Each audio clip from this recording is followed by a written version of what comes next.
কোটা সংস্কারের দাবিতে পুলিশের বাধা উপেক্ষা করে ঢাকা সহ দেশের বিভিন্ন স্থানে বিক্ষোভ করছেন আন্দোলনরত শিক্ষার্থীরা। এই বিষয়ে আরও খবর জানাতে আমাদের সাথে আগারগাঁও থেকে আছেন সহকর্মী আনোয়ার সাদাত নূর। আনোয়ার, আপনি জানাবেন যে আগারগাঁওয়ে এখন কি পরিস্থিতি? আমরা জানি যে দিনব্যাপী আন্দোলনকারীরা শাহবাগ থেকে শুরু করে বিভিন্ন রাস্তা আসলে অবরোধ করে রেখেছেন। এখন আসলে সেখানকার পরিস্থিতি কি? এখন জন্ম সনদ দিয়ে খোলো বিকাশ স্টুডেন্ট অ্যাকাউন্ট। নিজের বিকাশ নিজে কর।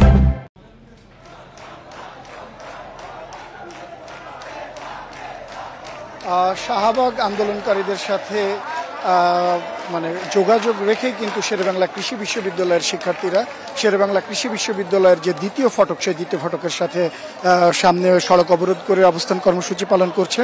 যে কোটা বিরোধী কোটা প্রথা তুলে দেওয়ার দাবিতে যেই আন্দোলনটি গত কয়েকদিন ধরে চলমান আছে, তারই অংশবিশেষ হিসেবে কিন্তু শেরেবাংলা কৃষি বিশ্ববিদ্যালয়ের শিক্ষার্থীদের এই অবস্থান। তারা বিকেল 4:30 নাগাদ তারা তাদের ক্যাম্পাস থেকে একটি বিক্ষোভ মিছিল নিয়ে বের হয় এবং তারা চেষ্টা করেছিল আগারগাঁও যে গোল চত্বর আছে সেই চত্বরে যাওয়ার, যদিও বা পুলিশি বাধায় তারা সেখানে পৌঁছতে পারেনি। বাধ্য হয়ে তারা এই যে প্রধান ফটক 2 নম্বর ফটকের সামনেই তারা বসেছেন, অবস্থান নিচ্ছেন কর্মসূচির অংশবিশেষ হিসেবে। এর ফলে যে বিজয় সরণি থেকে আগারগাঁও মোড় এই পর্যন্ত যে সড়ক, এই সড়কে কিন্তু সম্পূর্ণরূপে যান চলাচল বন্ধ আছে। উভয় দিকেরই যাওয়া এবং আসা উভয় দিকেরই যান চলাচল বন্ধ আছে। ফলে আমরা কিন্তু এই দুই দিকে কিছুটা ভোগান্তি যানজট দেখতে পাচ্ছি এবং ভোগান্তিরও সৃষ্টি হচ্ছে বলে পথচারীদের অনেকেই জানাচ্ছেন। প্রথম দিকে যখন অনেক গাড়ি বা মোটরসাইকেল আরোহীরা রাস্তা পার হওয়ার জন্য এদিকে আসছিলেন, শিক্ষার্থীরা তাদেরকে ফিরে যেতে অনুরোধ করেন, অনেককে ফিরিয়ে দেয় যে এই রাস্তা দিয়ে যাওয়া যাবে না।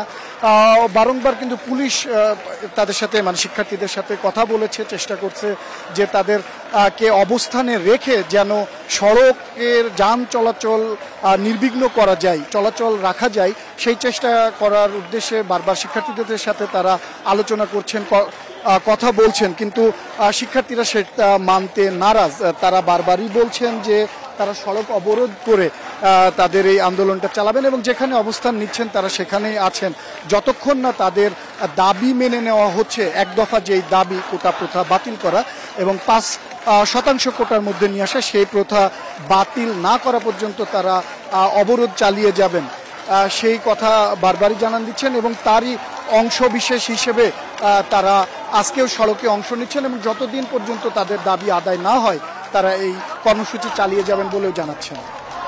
আনোয়ার সাদাত নূর জানাচ্ছিলেন আগারগাঁও থেকে।